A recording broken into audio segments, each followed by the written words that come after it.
Do you know what you're watching right now? You're watching E.TV talking NFL. And we're going to break down the AFC South Conference for you right now.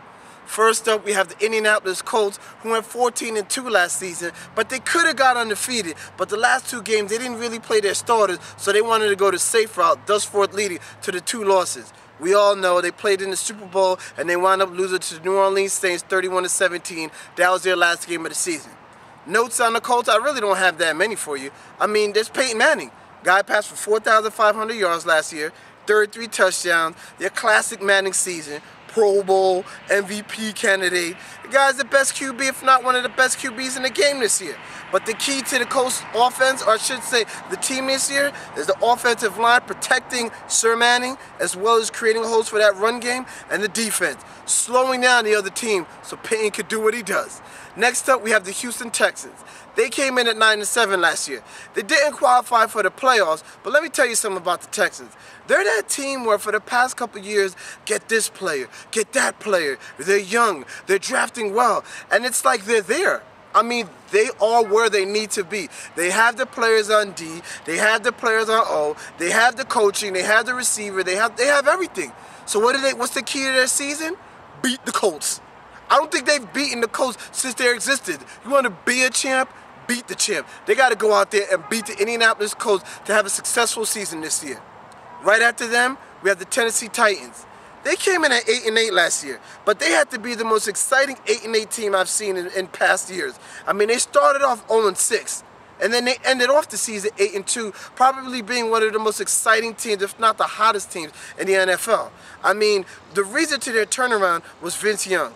Kerry Collins, maybe he lost it, but they put him to the bench. Insert Vince Young. He's been on the bench, for a while, and he obviously has learned that you can't play running back at the quarterback position, and this isn't Texas anymore. This isn't college. So he's learned how to be a professional quarterback, thus forth leading them to an 8-2 ranking for the second half of their season last year.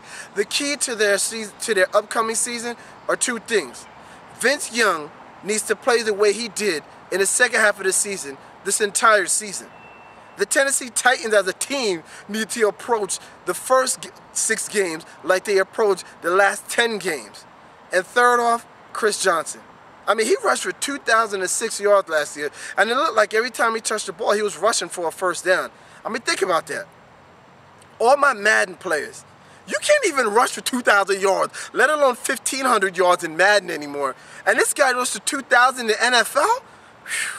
I mean, if he could do, and he wants to rush for 2,500 yards this year. God bless you, Chris. The key to them is Vince Young, Chris Johnson, and just that mentality that they had in the second half of the season. And bringing up the last team in the AFC South is the Jacksonville Jaguars. They came in at 7-9 last year, didn't qualify for the playoffs. But one thing stood out to me when I looked at their profile. As a team, they had 14 sacks. Elvis Dumervil, outside linebacker for the Denver Broncos, one player, has 17 sacks. So that leads me to believe that how should I say, their thumbtack in their butt last year had to be the defense. I mean, they couldn't get to the quarterback, and they were ranked 23rd overall in defense. Now, if you're ranked past the 20s in overall defense, you're not making it to the playoffs. So the key to them is 2 things. Get to the quarterback and improve the D. Can they win this AFC South? I don't know, but that's surely what they need to work on. You know what you're watching, you know where you need to watch it. E.TV, baby. Peace.